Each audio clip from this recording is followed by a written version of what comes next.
கிறிஸ்துவுக்கான கண்பானவர்களே, ஆண்டவருடைய திருப்பெயரிலே உங்களை வாழ்த்தி ஆசீர்வதிக்கிறேன். தேவன் இந்த புதிய நாளின் நன்மைகளை மென்மையை கொடுத்து நம்மை தாங்குவாராக. தியானத்திற்காக ஒரு வசனத்தை உங்களுக்கு முன்பாக வைக்கிறேன். அது பரிசுத்த லூக்கா எழுதின நற்செய்தி நூல் 23ஆம் அதிகாரம் 54வது வசனம். அந்த நாள் ஆயத்த நாளாய் இருந்தது, ஓய்வு நாளும் ஆரம்பமாயிற்று. அன்புக்குரியவர்களே, ஓய்வு நாள் ஆரம்பிக்கிறதற்கு முன்பதாக உள்ள நாள் ஆயத்த நாளாய் காணப்படுகிறது. திருச்சபை வரலாற்றில பெரிய வெள்ளியை குறித்து, என் ஆண்டவருடைய பாடுகளை குறித்து அதிகமாய் சிந்திக்கிற நாம், உயிர்த்தெழுந்த நாளை குறித்து அதிகமாய் சிந்திக்கிற நாம், இடையிலே வருகிற இந்த சனிக்கிழமையை பல நேரங்களில் நாம் மறந்து விடுகிறோம்.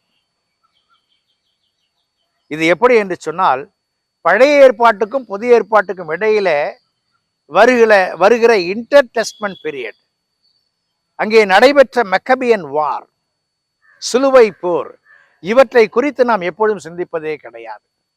அதை போலத்தான் இந்த வெள்ளிக்கிழமைக்கும் ஞாயிற்றுக்கிழமைக்கும் இடையிலே வருகிற சனிக்கிழமையை குறித்து நாம் அதிகமாக சிந்திப்பது கிடையாது. இந்த நாள் ஒரு சிறப்பு மிக்க நாள். We call it as a holy Saturday, பரிசுத்த சனிக்கிழமை. ஏன்?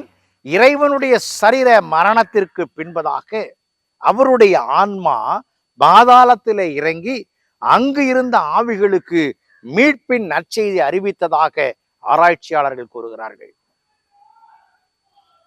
அந்த நாள் இன்றைக்கு உங்களுக்கும் எனக்கும் எப்படி என்று சொன்னால், என் ஆண்டவருடைய உயிர்த்தெழுதலுக்காய் அன்றைக்கு காத்திருந்த மக்கள் இந்த ஆயத்த நாளில தங்களை ஆயத்தப்படுத்தினார்கள். எப்படி?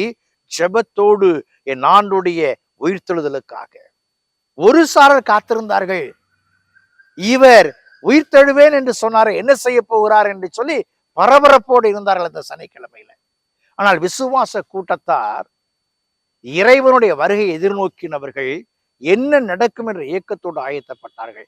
இன்றைக்கு இந்த சனிக்கிழமையில நாம் நிற்கும் பொழுது, இந்த சனிக்கிழமையை குறித்து சிந்திக்கும் பொழுது, என் ஆண்டவருடைய 2ஆம் வருகைக்காய் ஆயத்தப்பட்டிருக்கிற நான் இந்த நாளையும் கூட வைராக்கியமாய் கொண்டு இறைவனுடைய வருகை எதிர்நோக்குக, வேதத்தை வாசித்து செபித்து இறைவனோடு உறவு கொண்டு இறைவனிலே நிலைத்திருக்க ஆயத்தப்படும் பொழுது வெற்றிகள் உண்டு. அன்புக்குரியவர்களே, இது ஒரு சாதாரண நாள் அல்ல, மகத்துவமிக்க நாள்.